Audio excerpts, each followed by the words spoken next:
नमस्कार, स्वागत छ तपाईहरुलाई नेपाल अनलाइन स्कुलको युट्युब च्यानलमा। आज हामी कक्षा 10 को ऐच्छिक गणित जसलाई हामी अप्सनल म्याथमेटिक्स भनेर भन्छौं, त्यो अप्सनल म्याथमेटिक्सको भेक्टर भन्ने जुन एकाइ छ, युनिट छ, हो त्यसको बारेमा चाहिँ हामी आज चर्चा गर्न गइरहेका छौं र भेक्टरको एकदमै बेसिक कुराहरु चाहिँ आज हामी बुझ्छौं जुन चाहिँ हामीलाई एकदमै महत्त्वपूर्ण छ, हैन। भेक्टरको प्रब्लमहरु गर्नको लागि भेक्टरको चाहिँ सामान्य कन्सेप्ट चाहिँ हामीलाई सबैलाई थाहा हुनै पर्छ, हो त्यसको बारेमा चाहिँ आज म विशेष यो भिडियोमा चर्चा गर्दै छु। भेक्टर के हो, यसलाई चाहिँ कसरी लेख्ने, कसरी जनाउने चलन छ, हैन। अनि त्यसैगरी यसको म्याग्निट्युड भनेको के हो, यसको डाइरेक्सन भनेको के हो, यसको दिशा भनेको के हो, भेक्टरको दिशा, त्यसैगरी भेक्टरको परिमाण भनेको के हो, यी सबै कुराहरु चाहिँ हामी यो भिडियोमा चर्चा गर्दै छौं है त। सो सुरुमा हामीले भेक्टरलाई बुझ्नु अगाडि हामीले फिजिकल क्वान्टिटी अर्थात भौतिक राशिलाई चाहिँ बुझ्नु पर्ने हुन्छ।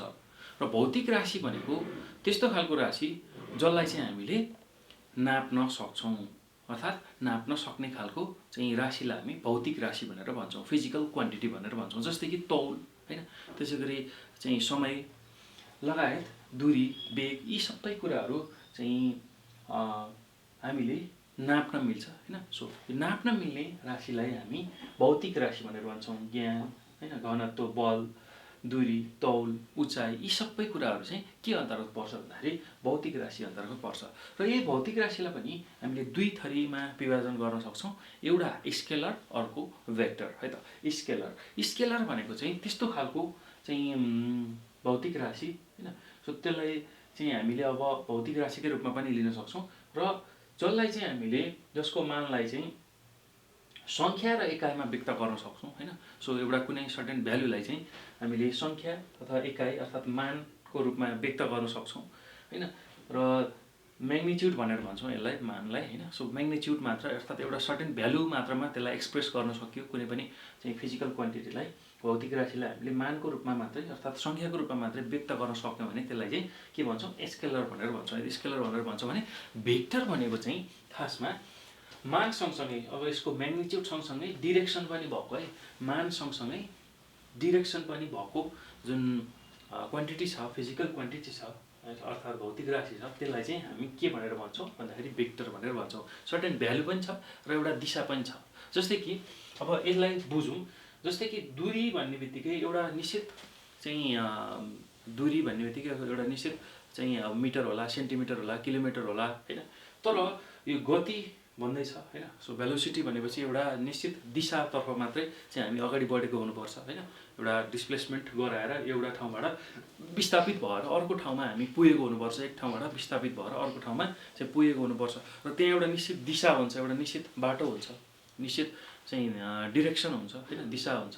त्यो कुरा हामीले बुझ्नु पर्यो। मान सँगसँगै यदि दिशा आयो भने चाहिँ सँगै मानको साथसाथै दिशा कुन डाइरेक्सनमा, अब पोजिटिभ हाम्रो जुन एक्स खण्डतिर हो कि अथवा चाहिँ एक्स अक्षतिर हो कि वाइ अक्षतिर हो कि, हैन। सो त्यो हामीले हेर्न सक्छौं है त। सो त्यही भएर यसलाई चाहिँ हामी भेक्टर भनेर बुझ्न सक्छौं है त, जसको चाहिँ मान पनि छ र एउटा दिशा, निश्चित दिशा पनि छ भने त्यसलाई चाहिँ हामी भेक्टर भनेर भन्छौं है त।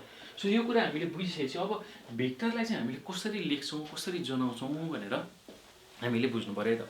सो भेक्टरलाई प्राय जसो लेख्दाखेरि चाहिँ हामीले कसरी लेख्छौं भन्दाखेरि अंग्रेजी अक्षरहरूले लेख्छौं। अंग्रेजी अक्षरमा पनि गाढा अंग्रेजी अक्षर बनाएर चाहिँ हामीले भेक्टरलाई लेख्ने चलन छ। जस्तै कि अब अंग्रेजी अक्षरको चाहिँ जस्तै कि यसरी OA र अनि अर्को के गर्छौं भन्दाखेरि यसरी माथि एरो दिन्छौं, एरो, यस्तो खालको एरो चाहिँ प्रयोग गरेर चाहिँ हामीले भेक्टरलाई लेख्ने गर्छौं, जनाउने गर्छौं।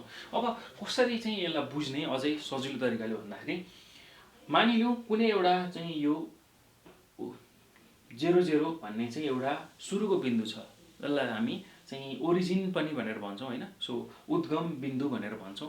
अहिले यस्तो उद्गम बिन्दु मैले लिँदै छु र एउटा निश्चित चाहिँ दिशातिर मैले चाहिँ थोरै लाइन ताने, हैन, लाइन ताने अर्थात यसको केही मान होला, एक्स वाइ भन्ने मान होला, हैन। यति बेला चाहिँ अब यो ओ र ए लाई चाहिँ हामीले हेर्ने हो भने यसलाई चाहिँ OA को रूपमा, भेक्टरको रूपमा यसरी लेख्न सक्छौं है त। सो यो एउटा निर्देशित रेखाखण्ड जुन OA छ त्यसलाई हामीले निर्देशित रेखाखण्ड O देखि A सम्मलाई चाहिँ एरो हेड राखेर लेख्यौं भने एरो राखेर लेख्यौं भने त्यसलाई चाहिँ हामी भेक्टर भनेर भन्छौं है त। सो यसरी हामीले यसलाई बुझ्नुपर्छ।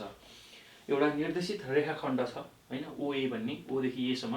अहिले यसमा चाहिँ डाइरेक्सन थाहा छैन, तर अब हामीले यहाँ डाइरेक्सन दिउँ अर्थात् कतातिर गइरहेछ, मास्तिर गइरहेछ भनेर एउटा निश्चित दिशातिर यो गइरहेछ भनेर यसलाई चाहिँ एउटा दिशा दिउँ भने अब यो OA भन्ने जुन निर्देशित रेखाखण्ड छ हैन, सो यो डाइरेक्टेड लाइन सेगमेन्ट भनेर भन्छौं। त्यो डाइरेक्टेड लाइन सेगमेन्टलाई नै हामीले यसरी भेक्टरको रूपमा लेख्न सक्छौं। र लेख्दाखेरि जहिले पनि OA को माथि यो टाउकोमा चाहिँ के गर्ने एरो राख्ने, एरो राखेर लेख्यौं भने त्यो सबै के हो त भेक्टर हो भनेर हामीले लेख्न सक्छौं है त, बुझ्न सक्छौं।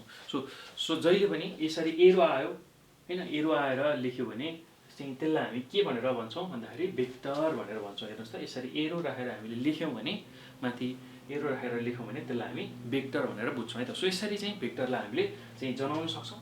र जहिले पनि अंग्रेजी अक्षरले जनाउँछौं, अंग्रेजी अक्षरको गाढा अंग्रेजी अक्षरले हामीले जनाइरहेका हुन्छौं र माथि एरो दिने बित्तिकै त्यसलाई हामी भेक्टर भनेर बुझ्नु पर्यो है त।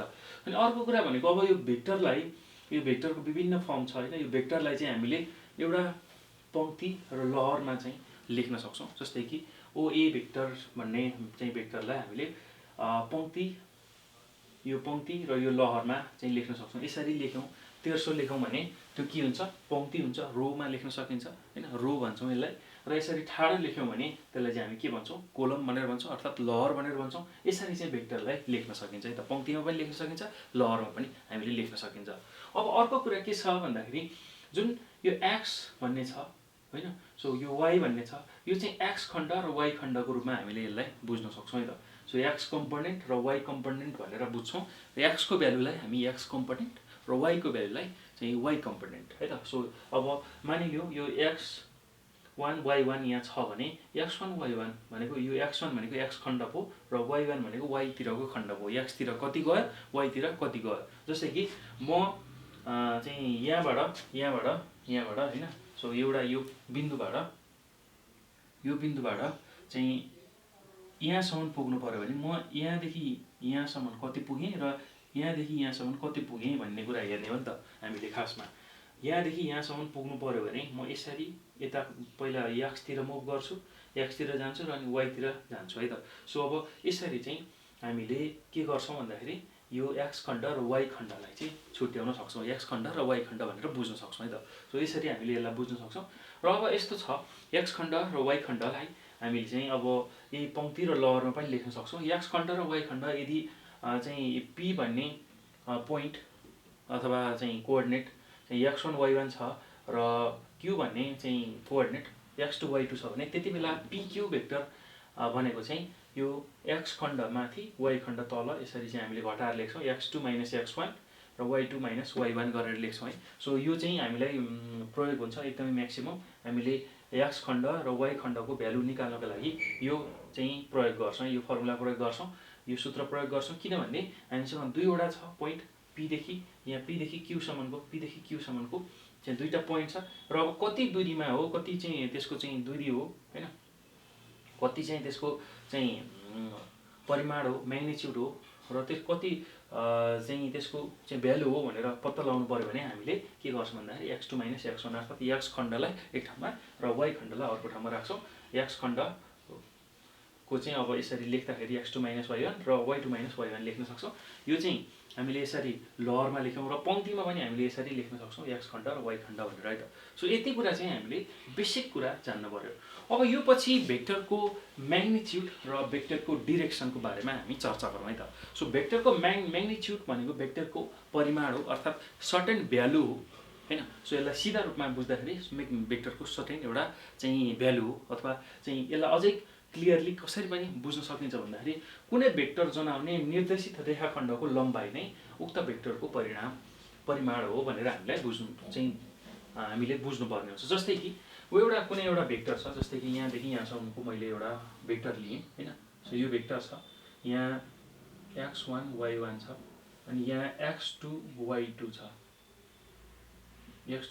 भने अब यो जुन निर्देशित रेखाखण्ड छ हैन, सो यसलाई AB भनेर मानौँ, मैले AB भनेर माने भने यो एबी भन्ने जुन निर्देशित रेखाखण्ड छ, अब निर्देशित किन भनेको त भन्दाखेरि एउटा निर्देशन एउटा चाहिँ दिशा भइसक्यो, यसको एउटा यतिर चाहिँ यो गइरहेछ भनेपछि कुनै एउटा भेक्टर जनाउने निर्देशित रेखाखण्ड हो चाहिँ लम्बाइ ए देखि बी सम्मको जुन लम्बाइ छ, यो लम्बाइ नै के हो त भेक्टरको परिमाण हो, अर्थात् भेक्टरको म्याग्निट्युड हो भनेर हामीले बुझ्नुपर्ने हुन्छ है त। सो एबी को यो जुन लम्बाइ छ, लेन्थ छ, यसलाई नै हामी के भनेर भन्ने रहेछौँ, भेक्टरको परिमाण अथवा म्याग्निट्युड भन्ने रहेछ है त। किनभने एबी एउटा चाहिँ डिरेक्टेड लाइन सेगमेन्ट हो, निर्देशित रेखाखण्ड हो र यसको लम्बाइ नै यसको म्याग्निट्युड हो अथवा भेक्टरको चाहिँ के हो त परिमाण हो भनेर हामीले बुझ्न सक्छौँ। यसरी चाहिँ यसलाई बुझ्न सकिन्छ है त। अब यो पछि यस्तो खालको चाहिँ अब यो म्याग्निट्युडलाई कसरी जनाउने भन्दाखेरि म्याग्निट्युडलाई जनाउनको लागि यसरी हामीले यो मोडुलस साइनको प्रयोग गर्छौँ। यसरी कुनै एउटा भेक्टर मैले लेखेँ, ओपी भन्ने भेक्टर लेखेँ भने अब यसलाई मैले यसरी दुईतिर ठाडो धर्कोले चाहिँ यसलाई घेरेँ भने यसलाई चाहिँ मोडुलस भनेर भन्छौँ हैन। सो यसलाई मोडुलस भनेर भन्छौँ, अर्थात् निरपेक्ष मान भनेर भन्छौँ हैन। सो निरपेक्ष मानको रूपमा यसरी यसलाई लेख्यौँ भने यसलाई चाहिँ हामी के भनेर भन्छौँ भन्दाखेरि भेक्टरको चाहिँ म्याग्निट्युडलाई यसरी जनाउँछौँ भन्ने कुरा बुझिन्छ है त। सो यसरी ओए भेक्टरको म्याग्निट्युड यसरी लेखिन्छ हैन। सो मोडुलस लिँदाखेरि के हुन्छ भन्दाखेरि अब एक्स खण्ड र वाइ खण्ड यसरी छुट्याएर लेख्छौँ। एक्स खण्ड एक ठाउँमा र वाइ खण्ड अर्को ठाउँमा। एक्स खण्डमा हामीले के गरेका थियौँ, एक्स खण्ड निकाल्दा x2 - x1 गरेका थियौँ र y2 - y1। अहिले x2 y2 भनेको xy छ, x1 y1 भनेको 0 छ, त्यही भएर x - 0 को स्क्वायर प्लस y - 0 को स्क्वायर गर्छौँ र यसरी √x² + y² आउँछ है त। सो यसरी हामीले चाहिँ यसलाई लेख्न सक्छौँ, अर्थात् एक्स खण्डको स्क्वायर प्लस वाइ खण्डको स्क्वायर। सो यसलाई अझै क्लियरली बुझ्ने भने यसरी p र q भेक्टर यसरी x1 y1 x2 y2 दिएको छ भने अब pq को चाहिँ म्याग्निट्युड निकाल्नु पर्यो भने, यसको चाहिँ लम्बाइ निकाल्नु पर्यो भने के हो त, कसरी गर्ने, pq को मोडुलस लिने, यो भनेको √x2 - x1 को स्क्वायर प्लस y2 - y1 को स्क्वायर भनेर हामीले बुझ्न सक्छौँ है त। सो यसलाई चाहिँ यसरी हामीले बुझ्नुपर्ने हुन्छ। अब यति कुरा जानिसकेपछि भेक्टरको दिशाको बारेमा नि थोरै चर्चा गरौँ, अर्थात् भेक्टर कतापट्टि गइरहेको छ, यसको चाहिँ दिशा कतापट्टि छ। दिशा भनेको चाहिँ अब यसको खासमा चाहिँ यसको जुन एङ्गल हैन, कति एङ्गल बनाएर चाहिँ गइरहेछ, कति एङ्गल छ भनेर त्यो जुन एङ्गल निकाल्छौँ, कोण निकाल्छौँ, त्यसलाई नै हामी के भनेर भन्छौँ भन्दाखेरि भेक्टरको दिशा। र यसको भेक्टरको दिशा निकाल्ने सूत्र के छ भन्दाखेरि tan इन्भर्स y खण्ड डिभाइड बाई x खण्ड है त। सो y खण्ड हामीसँग हुन्छ, y खण्डलाई x खण्डले डिभाइड गर्यो र त्यहाँ tan इन्भर्सको चाहिँ जुन अनुपात छ, रेसियो लियो, ट्रिगोनोमेट्रिक रेसियो लियो भने चाहिँ त्यसले हामीलाई भेक्टरको दिशा दिन्छ। थीटा भनेको tan inverse y by x। अब थीटा = tan इन्भर्स y कम्पोनेन्टलाई हामीले y2 - y1 लेख्न सक्छौँ, किनभने दुईटा चाहिँ पोइन्टहरू दिँदाखेरि, दुईटा बिन्दुहरू दिँदाखेरि x1 y1 x2 y2 भनेर हामीलाई बिन्दुहरू दियो भने त्यति बेला चाहिँ हामीले भेक्टरको दिशा निकाल्नको लागि theta = tan inverse y2 - y1 divide by x2 - x1 चाहिँ भनेर हामीले बुझ्न सक्छौँ है त। सो यति कुरा चाहिँ हामीले यसमा जान्नु पर्यो। थीटा भनेको tan inverse y2 - y1 divide by x2 - x1। यसरी चाहिँ हामीले भेक्टरको दिशा पत्ता लगाउन सक्छौँ है त। सो यति कुराहरू चाहिँ तपाईहरुले जान्नु पर्यो, यो एकदमै बेसिक कुरा हो। सो यति बेसिक कुराहरू चाहिँ राम्रोसँग जानिसकेपछि चाहिँ भेक्टरको कन्सेप्ट बुझिसकेपछि अनि भेक्टरसँग रिलेटेड क्वेसनहरूलाई चाहिँ तपाईहरुले सजिलै गर्न सक्नुहुन्छ। र यो विशेष गरेर 9 क्लासमा पनि हामीले पढेकै कुरा हो, 9 क्लासमा पनि हामीले चाहिँ यसको बारेमा चाहिँ डिटेलली पढेकै कुरा हो। त्यसलाई मैले रिभ्यू गराएँ ताकि तपाईहरुलाई चाहिँ बेसिकबाटै धेरै कुराहरू बुझेर 10 क्लासमा भएको सबै कुराहरू कभर गर्न सजिलो होस् है त। सो यति कुरा चाहिँ मैले यसमा यो भिडियोमा गरेँ र हामी अब नेक्स्ट भिडियोमा चाहिँ यसको चाहिँ भेक्टरका विभिन्न प्रकारहरू छ, त्यो प्रकारहरूको बारेमा र भेक्टरका विभिन्न चाहिँ अब एडिसन, सबट्र्याक्सन जस्तो चाहिँ अपरेसन छ हैन। सो भेक्टरको अपरेसन भनेर भन्छौँ त्यसलाई, अनि जसमा चाहिँ भेक्टरलाई जोड्ने हैन, भेक्टरलाई चाहिँ घटाउने, गुणन गर्ने, यी यस्ता सबै कुराहरू चाहिँ हामीले सिक्नेछौँ है त। सो त्यो भिडियो पनि तपाईहरुले नछुटाइकन हेर्नु होला र हाम्रो एक्सरसाइजका चाहिँ भिडियोहरू, एक्सरसाइज भन्दा पनि पास्टमा सोधेका क्वेसनहरूको सोलुसनहरू पनि भेक्टर सम्बन्धी चाहिँ सोलुसनहरू पनि हामीले गराएर राखेका छौँ। सो त्यो पनि भिडियो चाहिँ नछुटाइकन हेर्नु होला है त। सो कुनै पनि भिडियो नछुटाइकन हेर्नु होला, एकदमै मोस्ट इम्पोर्टेन्ट भिडियोहरू चाहिँ रहेको छ। थोरै समयमा धेरै कुराहरू बुझ्नको लागि यस्तै खालका भिडियोहरू चाहिँ तपाईहरुले देख्न सक्नुहुन्छ नेपाल अनलाइन स्कुलको युट्युब च्यानलमा। त्यसैले तपाईहरुले यो भिडियो हेर्ने बित्तिकै यसलाई सक्दो शेयर गर्नुहोला, लाइक गर्नुहोला, कमेन्ट गर्नुहोला र नेपाल अनलाइन स्कुलको युट्युब च्यानललाई सब्स्क्राइब गर्न नभुल्नुहोला है त। सो यति भन्दै म यो भिडियोबाट बिदा हुन्छु। तपाईहरुको समय राम्रो रहोस् र तपाईहरु सबैजनालाई यो भिडियो हेर्नु भएकोमा धेरै धेरै धन्यवाद।